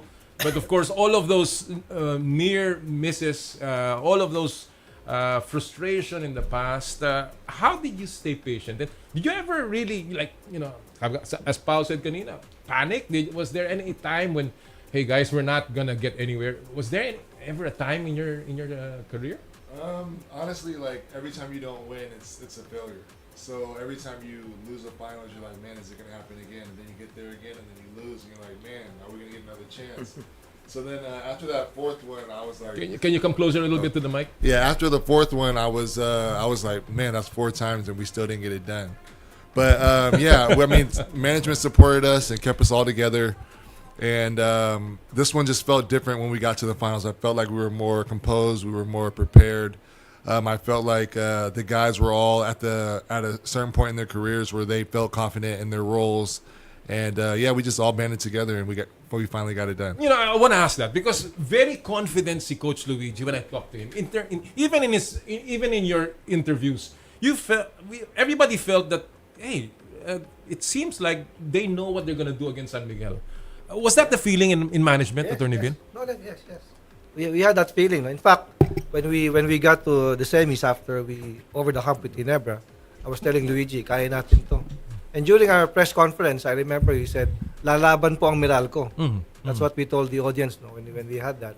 So we had this inner swagger that we can do it. But we were not showing it. Oo. But we're very confident we can do it because we had faith with the players, we had faith with the system that Coach Nenad and Coach Luigi put together. Oo. And then finally, you can really see it when even in practice. No, you can really see that everything is gelling.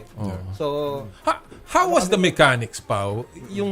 The Nenad Vucinic hiring. I mean, obviously, Coach Luigi has credited Coach Nenad so much, and of course, Coach Luigi, we know, has taken over this team, no? But what did you see in that particular relationship? Well, first of all, I want to commend both of them. They made it work out because it's complicated. It's not as simple as I know, because and I know you're the manager, so you have to manage this, di ba? Yeah. Normally, you have a team. You have the coach is the general, right? And in a war, you need one general. It's hard to. So, but they made things. They worked it out. I think they showed that this type of a setup can work out, and it did. There were the first conference. We had to feel it out, see what type of arrangement would be best for the team, and finally, we had a formula that worked, and so they stuck with it. But again, it's Coach Luigi, Coach Nenad, but the whole staff really came together and helped out. Yeah. All right. Well, let's go a little bit to the finals, to the series itself. Coach Luigi, was there a particular battle cry that you had in this particular finals? Just, we respected them, but we didn't want to fear them. I think that's the difference of when San Miguel, before they lost, they were 11-0, they hadn't lost. We were the first team to beat them in the end of the eliminations, right? But, I'd like to also point out that Coach Nenad really did well together, but he went on them and worked on their psyche as well. So I believe in that, in the psych thing. He believes in that, and we tried to make sure that we want to be as technical as we can, but at the same time, these guys are beatable, and you have to believe in that. And I think not only these guys started seeing that as well, and that was one thing that we were gonna make sure that it was in their heads, that we couldn't celebrate because we wouldn't want to be happy with just one win. The way now that with one championship, we're not going to be happy with one championship. We wanted it, and even when we lost, we moved on. I think the hardest thing is once they won that game 2, we were up 4 points, 25 seconds. That next game was resounding because we came in sharp. Normally, their confidence is there already, and San Miguel. San Miguel has a lot of poise in that team. They have players who are poised, but these guys are poised as well. I just a testament to these guys also. People always say that they're runners up, but I don't think people realize that we're the last 2 teams standing. The other 10 are out. So we've knocked out the top teams. And you beat Ginebra. Yeah, and the thing with Ginebra is we're playing 7 games.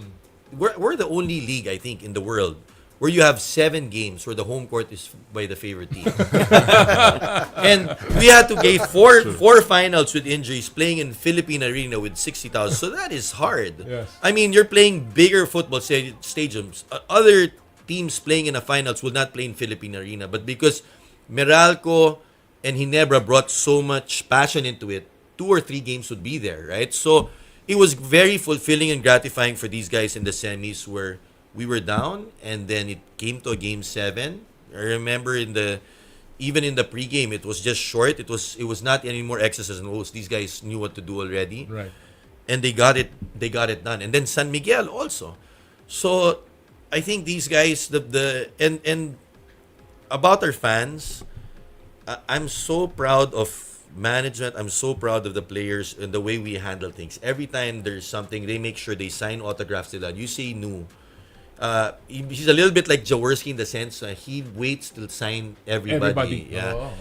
And Pao makes it, and Attorney Bill will make sure to tell us to do that. And we like doing that. So kahit ngayon yung mga fans namin na loyal, we have old fans but we also have new fans. Yeah. In fact, there's this story na there was this Ginebra fan, I think Nu gave a jersey and became a Converted. But it's good for the league. It's and good and for the league. we're very proud of it. We're very, very proud. And the thing about that is there is history. Meralco has a history even before in the 70s of being maybe a Ginebra during the time. Dahil Meralco was really had some of the best players during We had that Jaworski time. then. They had Jaworski, they had Jimmy Mariano, Mariano, and many Big Boy and every so it made history. Merong foundation.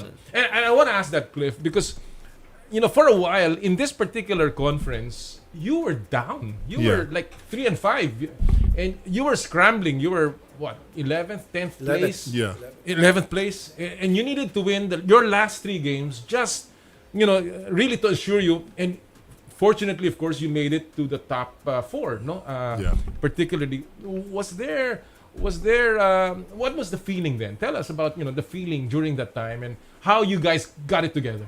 Honestly, like when we lost to Converge, I think Nenad said that was our turning point. It really was our turning point. And when we lost to Converge, we had to make a choice on whether we're gonna just leave the season like that or we're gonna just band together and push through. And we had a players only meeting, and we talked about a lot of things that we could do better, how we can support our coaching staff, and how we can understand just how we wanted to follow game plans and stuff like that.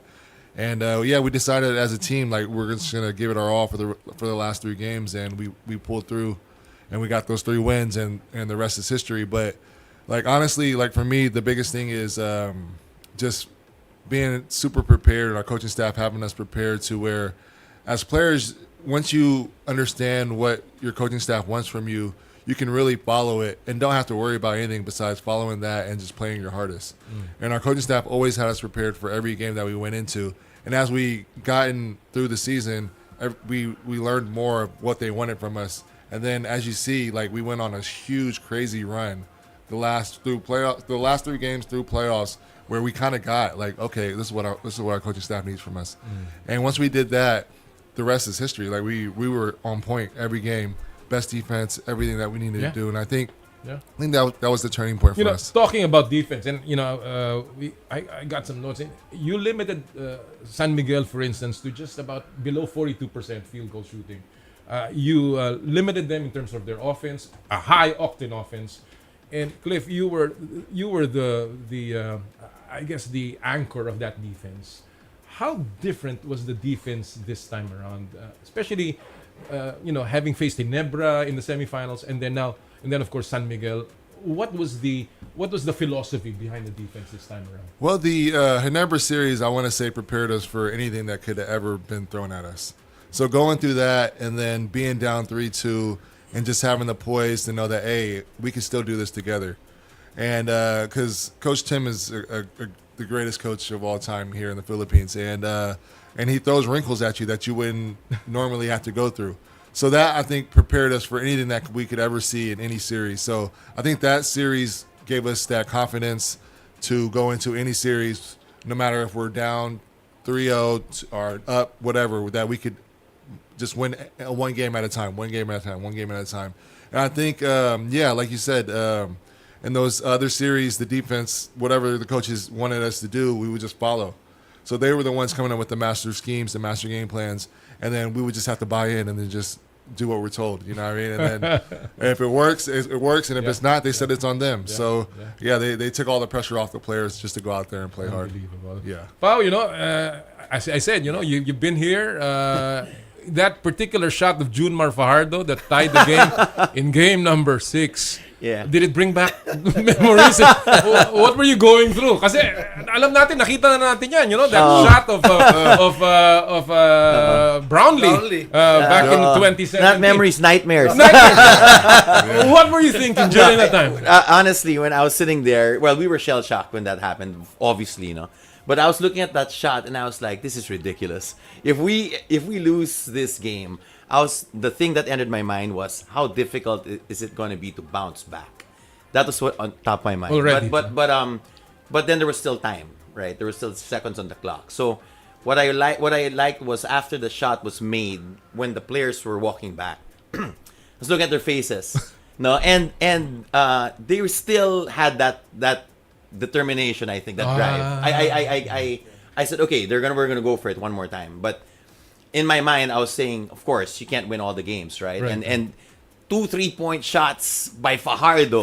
Yeah. I said, is this God's will? You know, I mean, I can't. I was trying to figure out how many 3-point shots has he made in his career, right? So in my mind, I was just trying to prepare myself in case we don't make it on Game 6. What do we have to do to win Game 7? You're already looking forward. In my mind. But then again, the confidence was there that we had one last shot. Coach Luigi, obviously that was a surprise.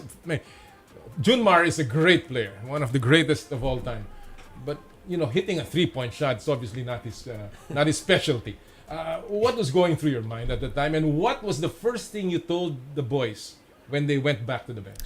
Well, first of all, I was asking for a 5-second violation call. I was still complaining because I was counting and it was 5 seconds. But I don't think the ref was going to call it because right when ball was still in hand when they passed. But they said probably they're just saying just to give it, right? They didn't want to make that call. And then the ball rolled far. Yeah. You credit Junmar. And he was backing up. Huh? I mean, and he had a form. He had it's form that beautiful he was form. doing. And New couldn't have defended it any better. Yes, without fouling. Without fouling. I was afraid that I'm a foul pa. He was right there on him. So when that shot, you just see, people are saying that they don't know if they heard Araneta as loud. Yeah. Because the San Miguel people were really screaming, right? But you put the hands in the ball of the guy like New. And I knew was probably saying he's not gonna make that happen to us. I mean, he's been through so much pain, like Cliff and them. That's what's special with this conference, because even with one win, you didn't feel really the celebration inside. Even without one loss, guys were more mature now. You know what I mean? It's not like even with 3-4 bad calls, you don't see them complain as much. We've seen them grow. So now, before with Cliff would just really get pissed and now he's more mature in how he would handle things. And I think Nu handled it because his first instinct after the shot is the timeout. He didn't know he wanted to get the ball back, right? But you could see in his face, and he was smart. He was being top blocked. The play was Cliff was gonna set a screen for him, so he would angle to his shot. You can't use the screen. Cliff had the poise to not set the screen, so Nu just moved him in, pushed him, and got the ball in his. So it was really a play for Chris. Yes. For Nu. The play of San Miguel was not for Junmar. I don't think it was. I know. Not for Junmar. I wouldn't be surprised if it was. Was and for Nu to hit that's so much happiness for him because he deserved it. He's our leader. He's our captain. With Cliff also being one of our leaders, but to see him make that it's set in the movies. Was there any doubt? Was there any doubt, Cliff? No, there wasn't, honestly. I knew if Nu caught it, he was going to make the shot. I've seen him do that in practice millions of times. That exact move, that exact everything. He's probably one of the hardest workers. Him and CB are always in the gym hours before this practice starts. So those guys, if we need a shot, those guys will be the ones to knock it down for us. One thing, of course, that was impressive about this team is that you built it properly, as I mentioned. You did not rush things. Sabi nga kanina ni Coach Yang, you have the resources to go bidding war with any team just to get a number one pick, a top player, and just pirate him and whatever. You have those resources. But Attorney Bill, ang management stayed patient on this particular with this particular team.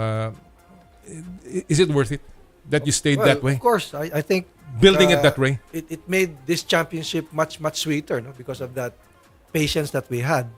As you said, we could have thrown in a lot of money there and get just pirate somebody else. But I think with this team, we had that sense of discipline in terms of managing our budget.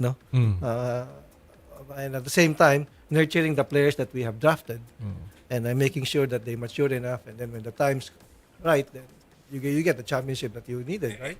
And that's why it feels like home. Yun ang dating. I was in Boston, and when you go around Boston, obviously it is everybody is pulling for their team.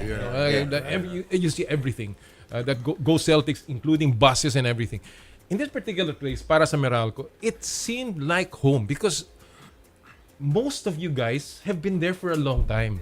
And when you talk about Meralco, it's an organic thing, Pao. It's like, you know, It's like family, actually. It's Yes. It's like a family. You're building it the way you want to create a fan base, and I guess the fans must be so elated by the way you've done it. Huh, Yeah. Pao? Well, it's gratifying that's being recognized because that's really, I think we try to exude also the company culture in Meralco. You know, it's family oriented. It's, you know, hard. It's work driven, and I think the team took to that type of identity. What made it so special is, you know, also we did it all together, like the teamwork. I think we in our fans day I was asked a question, what made this team special. I said two things really stood out for me: the hard work that the team kept putting in, and the teamwork. Like everyone contributed. Everyone. If you noticed, our rotations were like deep. Everyone felt they had a role to play, and they really took it to heart. So, you mentioned the fans, you mentioned the management, everything. Like everyone had a role to play. That's It's right. like the wider community. You know, Meralco Bolts. I think it's sort of like a movement now for us to keep it going. You know, like everybody really gets involved. Right. Well, you know, you have the momentum, and obviously you will build this. I want to talk about that now as we go to the future, Coach Luigi. Well, of course, first of all, what was your biggest takeaway in terms of this championship series? What did you get out of it? And now moving forward, what is it that you take with you as you build on this particular championship? Well, first of all, they cannot take away now that these guys are champions. We are champions, right? And we earned it the hard way. And I know you asked Paolo a question about that it feels different the way this was built, right? Let's credit to management led by Attorney Bill and Pao. But if you look around the league, 12 teams, maybe 2 teams there, us and Rain or Shine, the core is from the draft. Like 8. The top 4 teams, you can probably say they probably have 2 drafted. Everybody else is not from the draft. And they move around, right? But our fans can identify with us because we keep guys. And sometimes you need to go through some pain. Meaning, even if you don't win, that's okay. You have to measure that. How do you respond after that, right? Where do you go from here? Those things build character, right? Now, moving forward, we got there first. That's fine. We're happy. We'll celebrate now. And now they've went through that type of conference. But moving forward, I'd like us to be more consistent in terms of we're always there, right? But it would be nice to win more championships, right? So the draft is coming up. That has to be prepared on. The takeaway is we had the formula. We now see that they've been through that. The experience is there. But moving forward, we just can't be satisfied with one. And a lot of teams will be satisfied with one. You know, some teams take 5-6 years to make one semis. We've been there already. But for us, I think now we'll enjoy this. We'll come back to the grind. I'm sure management will have to think of some things. and we would love to follow this up. Right? Now, how long it's gonna take, we cannot promise anything, but we will promise we will be the hardest working team moving forward. We will put our hard hats on. These guys like linemen, and we will be back. But just so proud of everybody. So proud of our management. So proud of our fans. So proud of our players, our staff. Yeah. Even Coach Nenad and I saw him in his flow. But what I liked about our staff, and I think that's where we cemented our bond, was when we were down and he needed a voice. That's when I knew that was my time to come up. So the timing is there. Like Pao said, it's not the easiest setup, right? But he was also in his flow. I could feel him though. Like he'd come up and he'd say, "Do you want to say anything?" I said, "You're in your flow. You got your moves on. You're good." Yeah. But there's a time when you should know how to come in or back off. So that is learned. That's also thought. There's thought process into it. Alam mo, I will say this because I have personal knowledge. We tried this when in my time when I was handling San Miguel. Of course, Raiko Toroman handled the team for a while, and obviously it was different. And I have to say this because I saw it. There were certain, and I don't want to name names, certain Filipino coaches that were not as, I guess, as cohesive with a foreign consultant. And this is why I enjoy watching you together with Coach Nena just handle this team and see how the impact of Coach Nena is there, and at the same time how you are able to bring in your experience from your championship to the team. And credit really has to go to the management and of course to Coach Luigi. I just wanted to say something also. With the way that we built our team, like I've gotten a lot of people, like a lot of guys that want to be part of this. Wow. Like a lot of guys hit me up like, hey man, like I love the way that you guys did it and I want to be a part of that. Yeah. And it's just a testament to like how we are almost like a family, and like all of us, like all the players are almost like brothers. We hang out a lot, and like it's just something that you really want to be a part of. And I'm just glad I'm here for it. You mentioned something, Cliff, and we talked about it kanina with Coach Yang about you feel that any team can now win a championship. Yeah. You believe that in your heart? I honestly do. Like if you see like how some of the like Terra Firma and all these teams are up and coming with young talent, like I feel like ours cemented that you could build a team.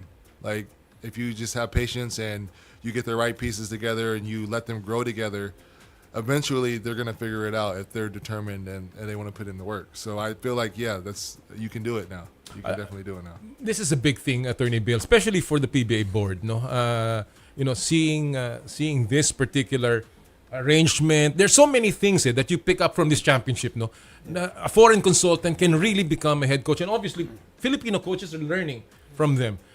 What do you think? Is this something that the PBA can study and eventually push? Let's get I'm not talking about pushing out Filipino coaches. They're still the best in any part of the world. We still have the best coaches, but getting new knowledge and making this thing work. Is this something that you would support, Attorney Bill? Well, of course, no. I mean, if it's going to be a way for us to upgrade the level of talent, level of play, and make it more exciting for the fans, I think it's something that the PBA board should really consider. And in fact, I think because of this series, it has opened up a lot of opportunities and probably to revisit, allowing more foreign coaches to help the other teams level up.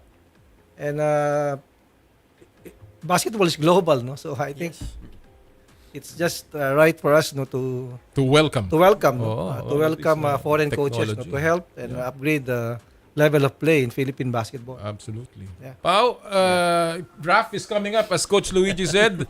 Do you have your picks? Are you staying this course? Is this the culture now that Meralco is really going to stay on? Picking and not giving up your picks? Ganun ba yan? We have our picks. We have, I think, if I'm not mistaken, we're 11th pick overall. We have our first or second or third. I was joking with them a while ago. I said, it's the first time in the history of our team we're picking at 11th. So no, but we do have our picks. And we will try to find guys that fit our team. Expiring contracts? There are a few, yes, coming up, and we're handling that, outside the spotlight.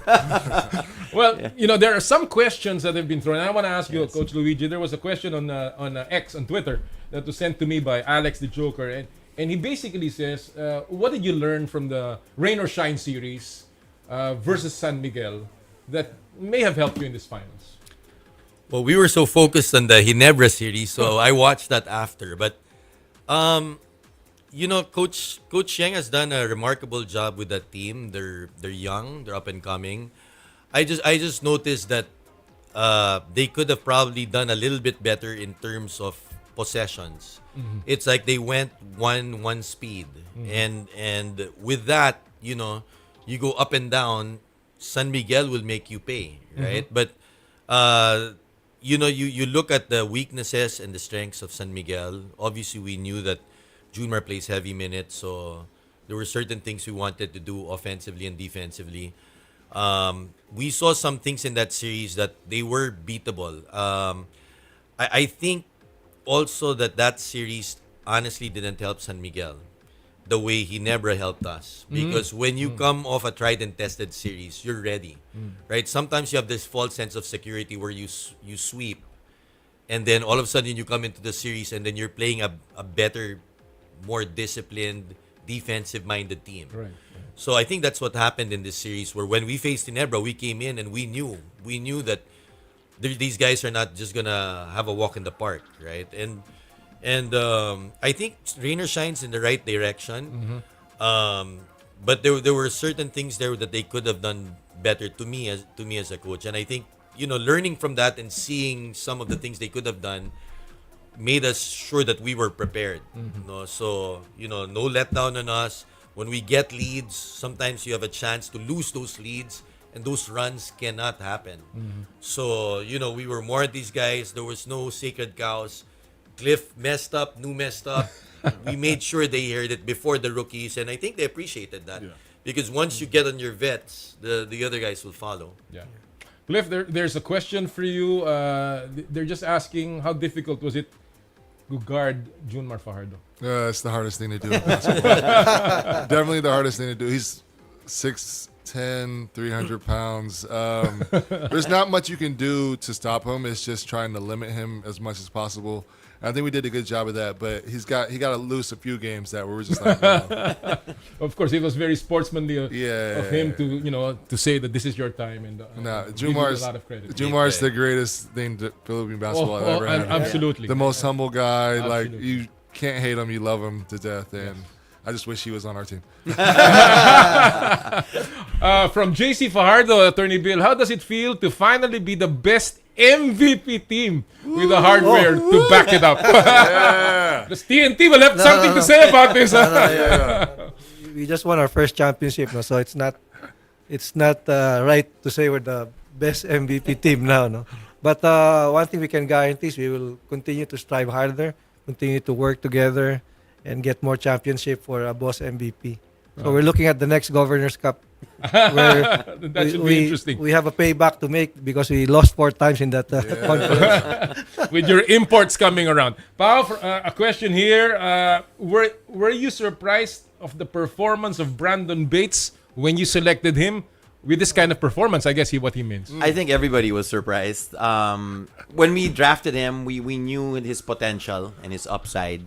And but we were pleasantly surprised that when he actually was with the team, he has a great attitude. He's willing to work, willing to learn.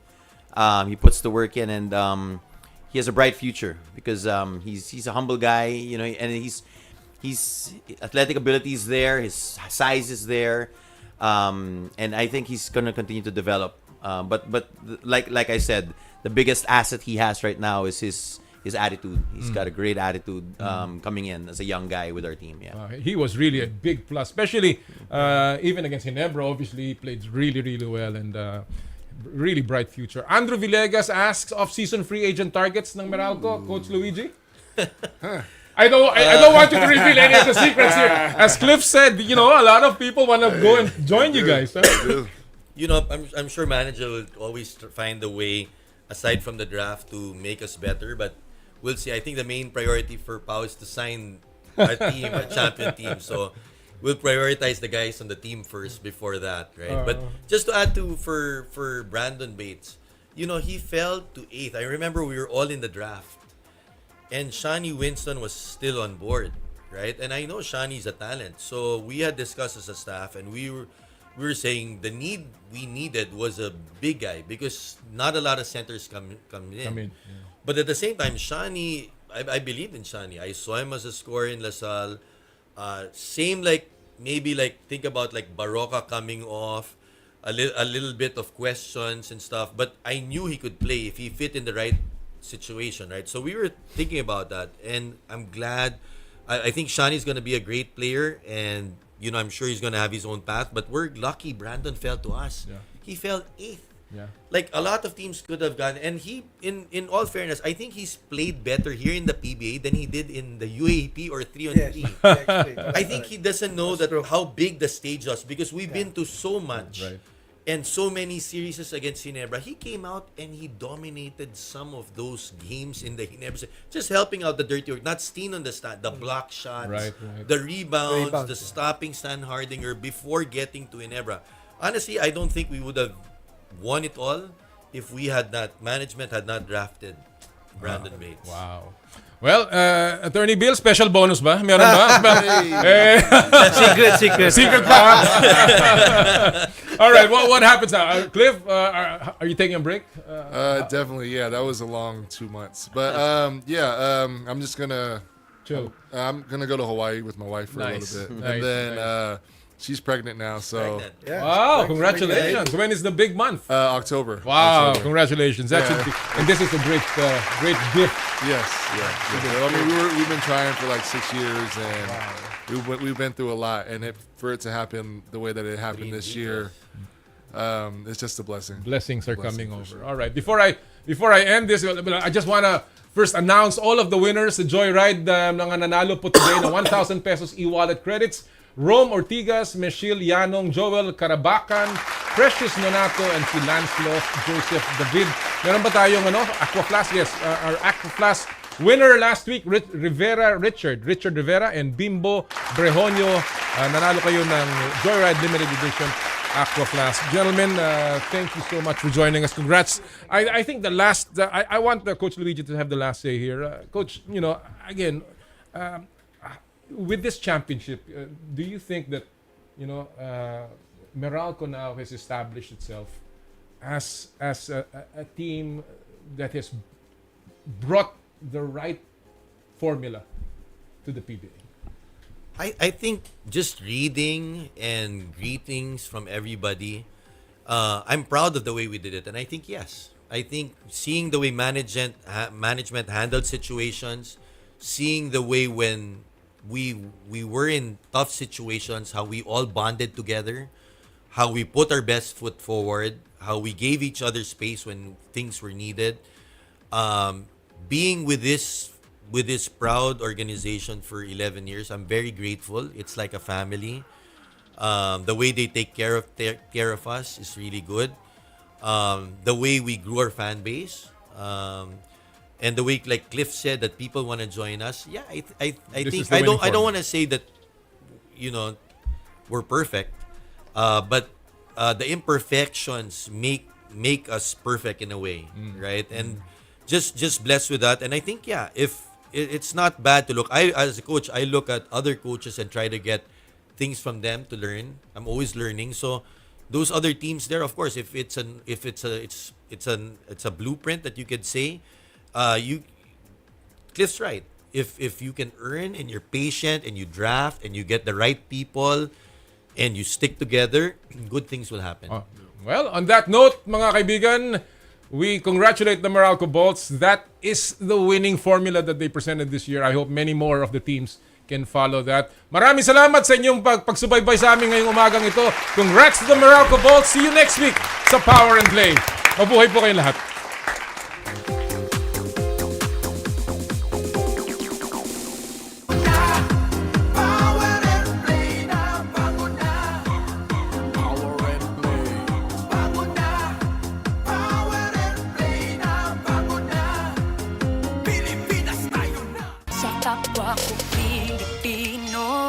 Ipagmalaki ang galing na meron tayo. Ilantad ang likas nating talento at magdala ng saya sa mundo. Sa harap ng pagsubok ay di susuko. Para sa pangarap tayo'y porsigido. Magpakitang gilas na at magpapatalo. Ipagdiwang natin ang Pilipino. Yan ang Pinoy. Mula noon at hanggang ngayon, talento natin ang bida. Mula sa simpleng bakuran hanggang entablado natin ipakita. May pagsubok man ng Pinoy, pinalalakas ng saya. San man tayo sa pulo, Chumbe, Sibay, Lakay, Aniga. Sama-samang pakita ang galing natin katropa sa kapwa ko.